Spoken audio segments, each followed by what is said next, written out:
नमस्कार, मैं संदीप सिंह पखाड़ा। आप देख रहे हैं आधार न्यूज हरियाणा। इस समय की बड़ी और महत्वपूर्ण अपडेट लेकर के आपके साथ लाइव जुड़ा हूं। जी हां, खबर बहुत ही अहम है, बहुत ही बड़ी खबर है इस समय जो मैं लेकर के आपके साथ लाइव जुड़ा हूं। और खबर यह है कि जैसा कि राजनीति में परिवर्तन की हम आपको बताते रहे थे कि जिंदल परिवार कोई बड़ा फैसला ले सकता है। पिछले दिनों हमने आपको खबर भी बताई थी कि जिंदल परिवार जल्द ही कोई बड़ा फैसला लेगा और अब फाइनली वो फैसला सामने आ गया है। जी हां, नवीन जिंदल ने जो है वो कांग्रेस का हाथ और साथ दोनों छोड़ दिए हैं। जी हां, बरसों पुरानी पार्टी, जिस पार्टी में लगातार उनके पिता भी रहे, वो भी रहे, वहां से उस पार्टी के वो सांसद भी रहे, फाइनली वो कांग्रेस पार्टी उद्योगपति नवीन जिंदल ने छोड़ दी है और अब नई पार्टी ज्वाइन कर ली है। जी हां, विधिवत रूप से उन्होंने पार्टी ज्वाइन कर ली है और ज्वाइन करने के साथ ही एक बड़ी महत्वपूर्ण अपडेट ये भी है कि अब वो चुनाव में जो है कुरुक्षेत्र से लोकसभा चुनाव में बीजेपी के उम्मीदवार हो सकते हैं। जी हां, बीजेपी के उम्मीदवार के रूप में वो कुरुक्षेत्र से चुनाव लड़ सकते हैं। इस समय की बड़ी अपडेट आपके लिए लेकर आया हूं। नवीन जिंदल, जी हां, एक बड़ी शख्सियत, एक बड़ा नाम और हिसार के अंदर और कुरुक्षेत्र के अंदर एक बड़ी पहचान रही है। हालांकि उनका बिजनेस भारत के कई राज्यों में फैला हुआ है, लेकिन हिसार में जो है जिंदल परिवार बहुत ही महत्वपूर्ण रूप से मौजूद है। और वहीं पर एक बड़ी खबर ये आ रही है कि जिंदल घराने के बेटे नवीन जिंदल अब जो है वो कांग्रेस का हाथ और साथ छोड़ करके बीजेपी में शामिल हो गए हैं। इसी के अलावा वो कुरुक्षेत्र से चुनाव लड़ सकते हैं। और आने वाले समय में अब बात ये रहेगी कि क्या इस दौरान सावित्री जिंदल हिसार से चुनाव लड़ेगी या नहीं लड़ेगी।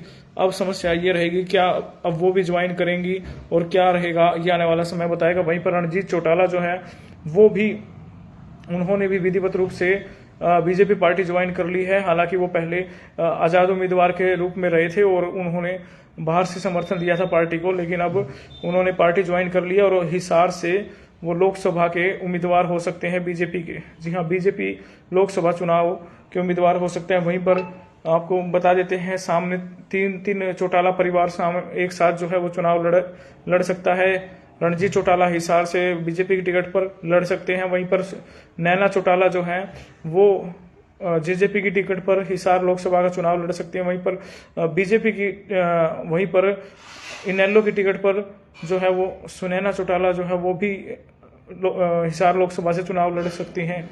तो एक बड़ी महत्वपूर्ण अपडेट लेकर के आपके साथ लाइव जुड़ा हूं।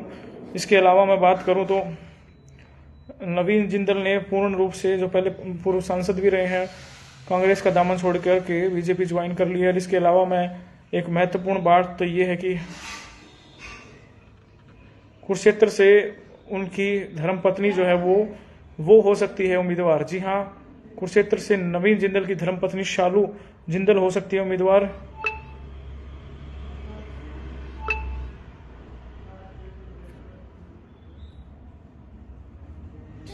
उन्होंने क्या कहा है, उन्होंने कहा है कि भाई बीजेपी में शामिल होने के बाद उन्होंने कहा कि भाई आज मेरे जीवन का बहुत ही महत्वपूर्ण दिन है। मुझे गर्व है कि मैं आज बीजेपी पार्टी में शामिल हुआ हूं और पीएम मोदी के नेतृत्व में देश की विकास कर सकूंगा।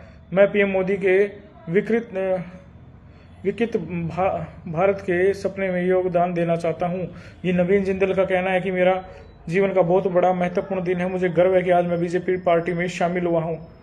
तो इस तरह की बात नवीन जिंदल ने कही है। वहीं पर उम्मीदवारों की मैं बात करूं तो 3-4 जो क्षेत्र हैं वहां पर लगातार आयास लगाया जा रहा है कि रोहतक से अरविंद शर्मा हो सकते हैं या सोनीपत से मोहनलाल हो सकते हैं लोकसभा के जो है वो कैंडिडेट। वहीं पर हिसार की मैं बात करूं तो रणजीत चौटाला हो सकते हैं, नवीन जिंदल या उनकी धर्मपत्नी शालू जिंदल जो है वो हो सकती हैं कुरुक्षेत्र से। शालू जिंदल के ज्यादा चांस है कुरुक्षेत्र से चुनाव लड़ने के।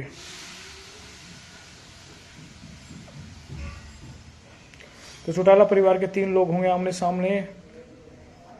और इस समय की बड़ी अपडेट लेकर के आपके साथ लाइव जुड़ा हूं। वीडियो को शेयर जरूर कीजिए और ज़्यादा से ज़्यादा शेयर कीजिए। एक महत्वपूर्ण जानकारी आपके लिए लेकर आया हूं मैं। वहीं पर खबरें ये हैं, लगातार ये खबरों के माध्यम से हम आपको बता रहे हैं, खुशी की लहर है नवीन जिंदल और जिंदल परिवार के बीच में। नवीन जिंदल जो है वो बीजेपी में शामिल हो चुके हैं। वीडियो को शेयर कीजिए। धन्यवाद। जय हिंद, जय भारत।